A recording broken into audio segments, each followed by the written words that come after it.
evening and welcome. Thank you for tuning in to the Cook County Bar Association's Live on Can TV. I am your host for this evening's show. My name is Mika Thompson and I'm an attorney. Today our guest will be Nicole Claude. Tonight we will be discussing the public health crisis in Haiti. If you have any questions about this topic, please feel free to contact us at the number that appears at the bottom of your screen. It's 312-738-1060. That's the Cook County Bar Association, and we are talking about the public health crisis in Haiti. As you may or may not know, the Cook County Bar is the oldest association of African American lawyers and judges in the United States. And we take this time out every evening on Wednesday at 6 p.m. to discuss legal issues of importance. And right now, the Haitian crisis is very, very important. Though I'm an attorney, I do not represent your interests.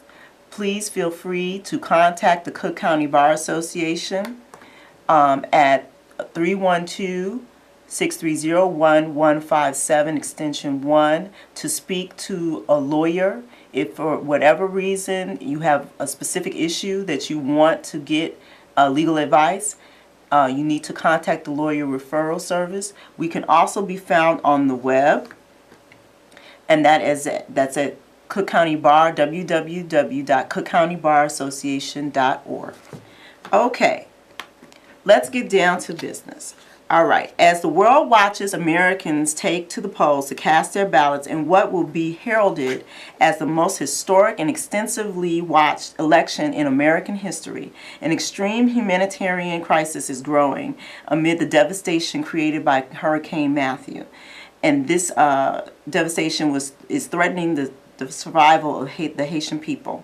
Hurricane Matthew was a Category 5 tropical cyclone that made landfall in western Haiti on October 4th, displacing hundreds of thousands of people and destroying public and private property. Here to tell us more is our guest, Nicole Claude of the Nicole Claude Show. She is a healthcare professional with a background in nursing and years of experience in promoting healthy eating and healthy living to media audiences in the Chicagoland area. She is of Haitian descent and is here to tell us more about the Haitian crisis. Bonsoir. Good evening. Good evening. I'm so glad that you could make it. Okay, so please tell us a little more about yourself and the organization that is taking an active humanitarian role in Haiti. Well, thank you for having me here today. And as you mentioned earlier, your show is about law, and thank you for taking the time to address the public health crisis in Haiti, which is currently done by Hurricane Matthew, right. As you mentioned, a Cyclone 5, and they had mentioned that the wind per hour was about as close as 165 miles per hour. Wow. I have seen as low as 142. Wow. Just imagine. So this is a great, not just a topic, but this is an issue. This is a concern to be addressed. Yes. And many times within the United States, people wonder what's going on with Chicago. So right. This is how powerful this program you have created is to us. Right. And it's an opportunity. I have been able to connect with Florida, Haiti, with Dr. Nancy Ferrario, who has an organization called FERA. Okay. And so everyone, this is the first time also. I live here for 42 years, immigrated from Haiti, and Chicago was our home.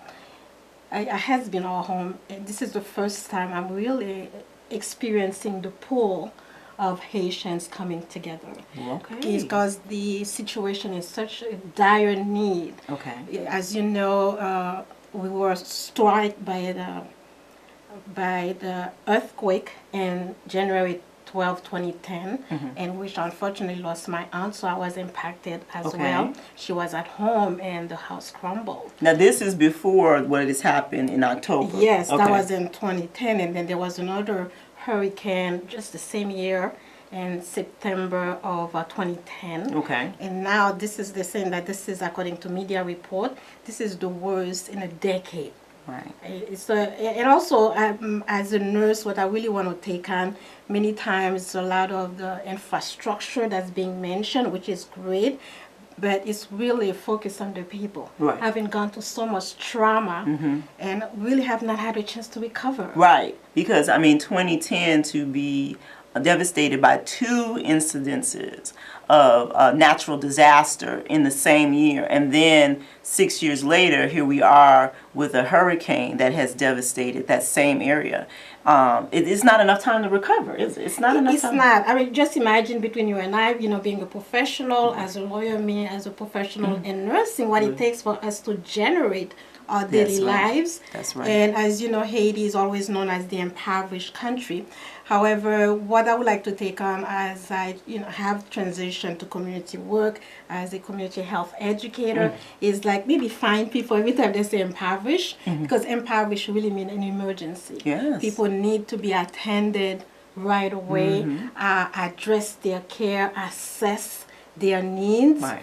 in order for them to move along in Right. their care, because we do have care at the community level as well, wouldn't you say? Right, exactly, Yes. exactly. So for them to not have the same type of level of resources that a Exactly. United States has, being a quote unquote impoverished, to be hit in 2010 twice, and then 6 years later to be hit again with this hurricane, it's difficult. That's you're creating a very desperate situation there. It is extremely desperate. That's why I'm excited about being here, but it's really to get the word out how desperate the situation is in Haiti.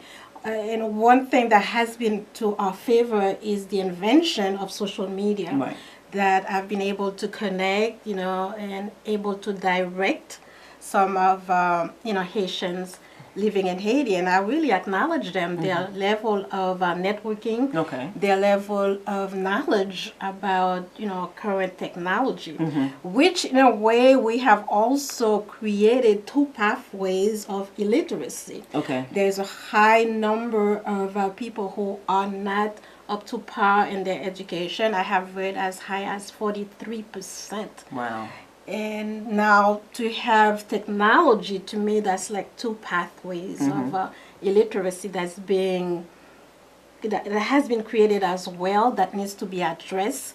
And currently nowadays it is said that our attention span is only 8 seconds, and technology is being transformed every 12 seconds. Right. So with a country, a nation with such a high illiteracy, they're not able to keep up. So this is enough of a big stress to maintain or to even adjust to. Okay.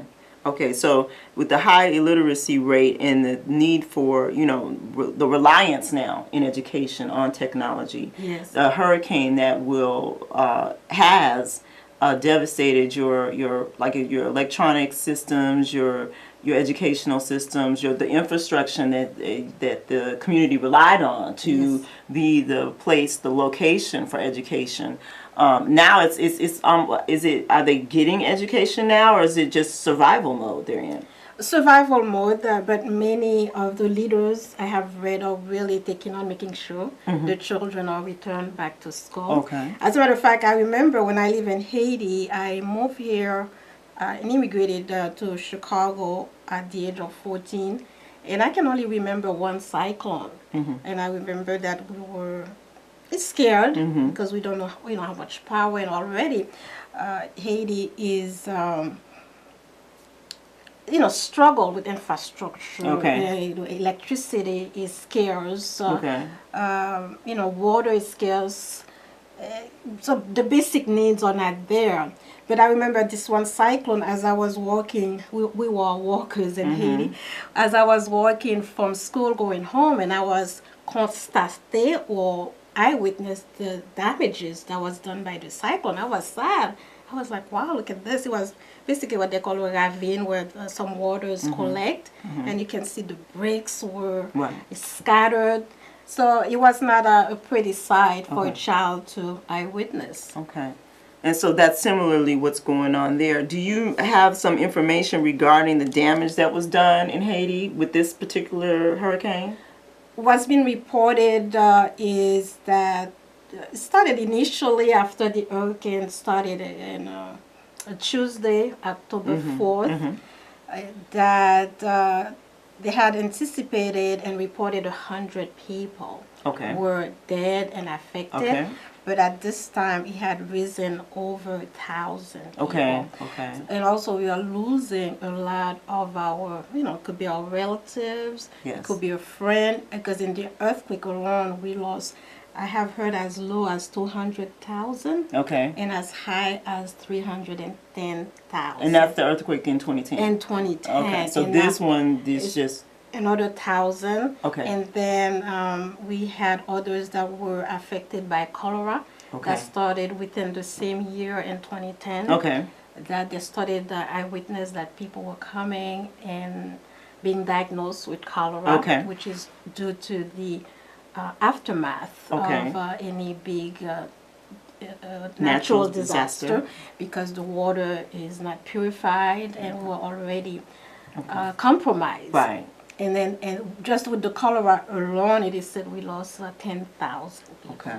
And most people may not know also, we are 10 million Haitians living in Haiti. Yes. Oh, wow. And, Okay. and where most of the other islands are less populated. Okay. So that could be something to look at also, Okay. the population growth. Now, was it hit in only unpopulated areas, or did Hurricane Matthew have an effect on some of your higher populated areas in Haiti?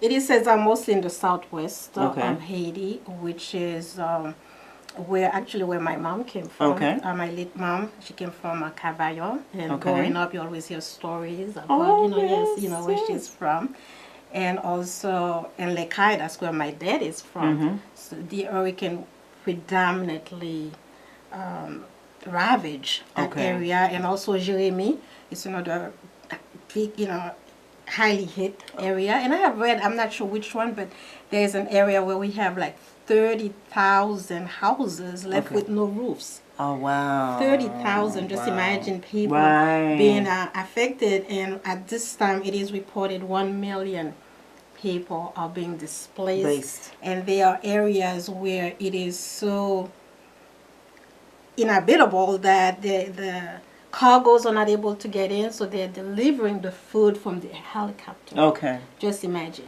Okay. This is what your daily. So this life- is a highly populated area that no longer can be used as a location Yes, exactly. for the delivery of the food needed to those people. Yes, Oh, so they that's- have to deliver it from higher up, and I have seen that done also during the earthquakes. Okay, Yeah, in but 2010. it is like I traveled to Haiti in 2013 with Color of Hope. I'm hoping that the organizers at Shakespeare will call in. He had mentioned that he would. Okay. I had traveled with them.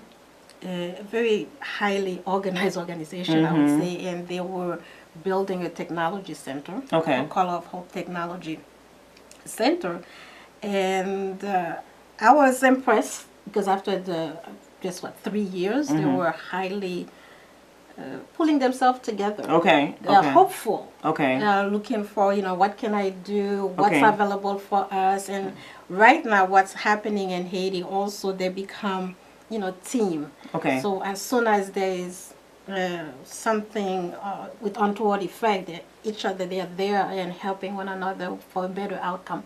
Okay. Yes. All right. If you're just tuning in, this is the Cook County Bar Association's live on CAN TV show. Today we are talking about the public health crisis in Haiti. If you would like to call in, you have any questions, please call 312-738-1060. We are inviting members of the audience to call in to ask questions regarding the public health crisis in Haiti. The utilities, electric, heat, we're getting into the winter season. Have those been compromised, or is there any type of resources that are working in that area to get those back up to par? Infrastructure is very hard. Okay. Usually it's an area, it could be that we're not trained enough or have enough of us that are electricians Gotcha. to really correct the problem. Plumbing also is an issue in Haiti. Because that the cholera is a consequence of not having a healthy water supply, right? Exactly. Diseased or just clean water. Clean right? water, yes. And then sometimes it could be that the people don't have a choice, or they don't know they drink the water and eventually affected. Okay. And what happened, we don't have the enough healthcare professionals to support their care, to give them care. As a matter of fact, around the time in 2010, I have read, maybe I'll have you take a guess, Mika Thompson, is what is the ratio of nurses to patient in Haiti? Oh, Would you wow. take a guess? I would say 25 to 1. No, it's 1 to 10,000. Wow. Yes. Okay. Yes. This is what we are working with, and with the with the earthquake, we don't know how many healthcare professionals we have unfortunately lost. So we are always in rebuilding, although there is. So there's still the count. The body count is still going on down there.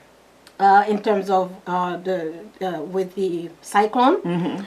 Well, yes, because we started with 100, and then the latest is over 1,000. Wow. But I haven't heard anything higher than 1,000 right now. Yes. Okay. So, which is a good thing, but I also acknowledge the officials and everyone that was involved. They did put into structure a good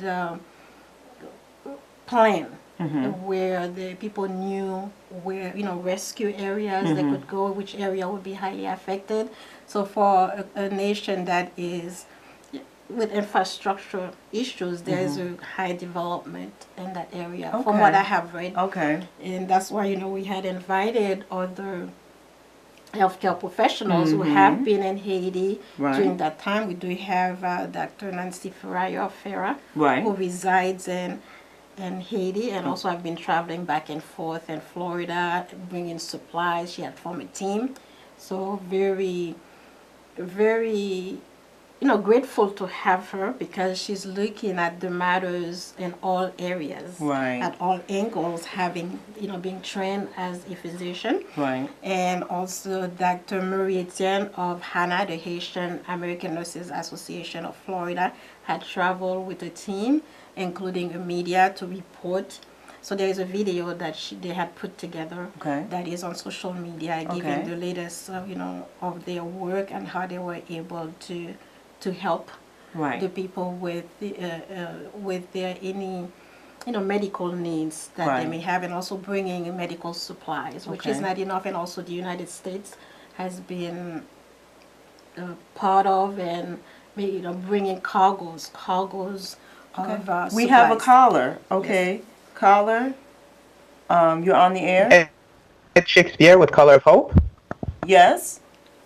Hello, Hi, Ed. this is Ed Welcome. Shakespeare with Color of Hope. Okay, we only have about a minute left, so can you explain to the audience what your eyewitness testimony, what you have seen with regards to this particular hurricane, the effects on the Haitian community?